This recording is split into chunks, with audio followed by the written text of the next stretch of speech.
on Ja specifically, there's a couple of things going on with Ja. Now we know the off the court, all the gun and the strip club and the emojis and the hand motes and all of that, slapping teens, all of that foolishness. We understand all of that. So that is a piece of that of Ja Morant, that the baggage he's going to have to carry for the next couple of years and stay clean of that.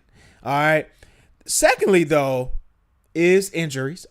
Like you have to, like Ja is not a guy who's playing a ton of games in these seasons. No, he hasn't been a healthy guy. That's second. That's two big things. What's alarming is how athletic he was and getting to the rim and at the rim. Yeah, how efficient he was, and now he's not. Yeah, I mean, he was athletic, fearless, creative, all those attributes. Yeah, creative. Yeah, that's a great word. When you kind of, maybe he loses some of that. Maybe he just has missed so much time. He's not.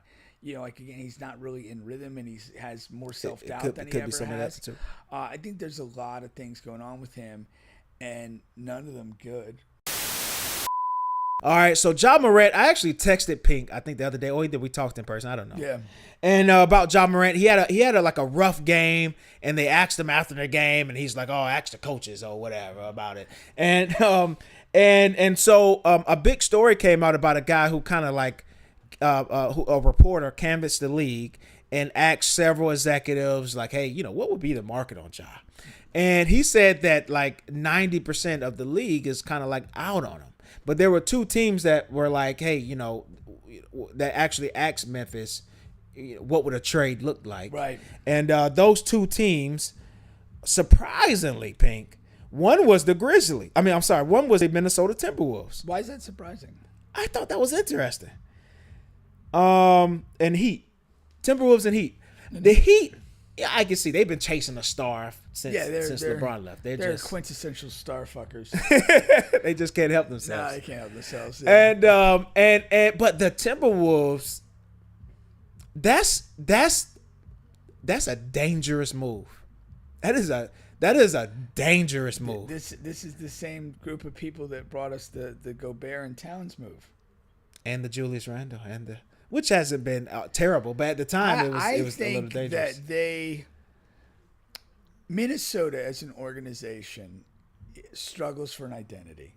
They're not confident in who they are. That's what this screams right here. Yeah, that they would, if they would entertain this. Yeah, and they also feel like they're getting, like they made the conference final run 2 years ago, lost to Dallas. They didn't get that far last year.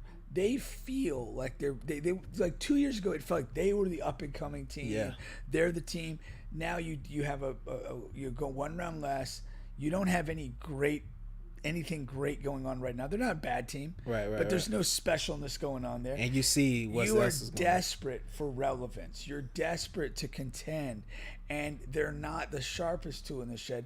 So a flash move like this kind of speaks to them. And it's like, yeah, we're in. We'll fuck up the league with these guys.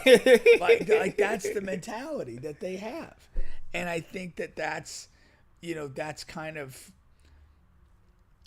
It's not what I would do, but I understand where they are. They have a particular insecure place in the hierarchy of the league. Now, they're also very cognizant nobody really wants to go there. Yeah, like in a free agent type of situation. Yeah, they're very aware of that. Now, on Ja specifically, there's a couple of things going on with Ja. Now we know the off the court, all the gun and the strip club and the emojis and the hand motes and all of that, slapping teens, all of that foolishness. We understand all of that. So that is a piece of that of Ja Morant, that the baggage he's going to have to carry for the next couple of years and stay clean of that. All right. Secondly, though, is injuries. Like you have to, like Ja is not a guy who's playing a ton of games in these seasons. No, he hasn't been a healthy guy. That's second. That's two big things. And look forward, like his body type, his game. If he's already getting injured, it's not going to go well. Well, that lends to my third point. As young as he is, we're already seeing diminishing returns. I mean, like he's upset with the coach about like he wants to play more minutes and things like that. But they're like, hey, we're trying to keep you healthy for a long. It's kind of like that Embiid thing. Yeah. And then also like he's shooting the second worst field goal percentage in the entire NBA. Really? Ja Morant is. His at the rim shot percentage has gone from 52% in his earlier career to in the low 20% at just at the rim. Yeah. He's always been a bad shooter. Like his 3-point Yeah. percentage is terrible now, but it's always been bad. That's Yeah. not alarming. What's alarming is how athletic he was and getting to the rim and at the rim. Yeah. How efficient he was, and now he's not. Yeah, I mean, he was athletic, fearless, creative, all those attributes. Yeah, creative. Yeah, that's a when great word. When you kind of, maybe he loses some of that. Maybe he just has missed so much time. He's not, like again, he's not really in rhythm, and he has more self doubt than he ever has. Too. I think there's a lot of things going on with him, and none of them good. Yeah. Even like with the kind of pawning it off on the coaches, ask them whatever. I think the really great players and the great players who have that exceptional level of confidence, they figure it out themselves. They're not looking. It's like just get the coach out of my way. I'll figure this out. They're not. Ask those guys. That's just not something that you hear from a great player who's in his peak mental place. And I think that, all of the stuff that happened with him off the court, I think it kind of shook him. And he's quite literally, between those suspensions and the injuries he suffered, he's missed a shit ton of games. Yeah.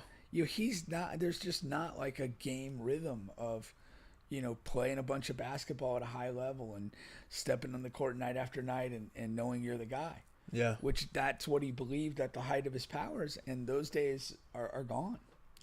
And why would you want to trade for him, particularly, and pay him a lot, give up a lot and pay him a lot, because with his health record, with his disciplinary record, do you really feel that if you sign him and extend him or something, that you're really going to get your money worth out of that? I think he's probably in one of those places too where, he's not far off from like a Russell Westbrook in terms of like and Russ did a lot more for a lot longer time. But he's almost like fast tracking to that point of your career where it's just like, there's not really a great market for you. Somebody eventually takes a flyer on you, and then if it doesn't work out, they kind of blame you for it. And the rust thing is something. That is. I want to get to Russ in a second, just quickly on Russ. But to finish up on Ja, there were a couple of teams that I said, okay, maybe it would make sense. I don't like Minnesota. I think because I think there's another move they can make to become competitive that has less, whatever. And they'll have to give up something of value to get anyway. Yeah. So that's why I don't like that. Like, if it was just simply adding Ja to that, you could talk me into that. But yeah, okay. Now, I think Ja can make a difference in Orlando. Like, the play would have to improve a little bit there, but I think they just haven't had a point guard and got since Darrell Armstrong. And I think he could fit well over in Orlando. What do you think about that before I move along here? Orlando is bad. Yeah. And they're becoming not entertaining because they're so bad. And if you're just looking for an injection of enthusiasm and energy, it probably might make some sense. Yeah. But at the end of the day, when you take a step back out of that desperation, I don't think he moves the needle with this roster.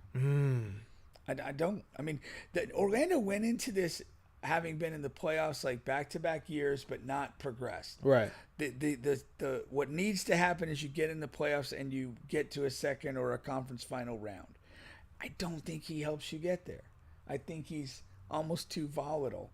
I think if you put the ball in his hands, get it out of Paulo's a little bit more, and just allow Paulo to be like this battering ram, pick and roll, give him a guy that he can pick and roll with. I think he makes Paulo better. I think he makes that team better because he's still a pure point guard who can score. And I mean, assuming you wouldn't move Bane in the move. No, you're moving Franz. No, the reason they have a relationship. They've played together. That's another. So I didn't even whatever. Yeah, so that's another thing there. You could say maybe they lean into it, and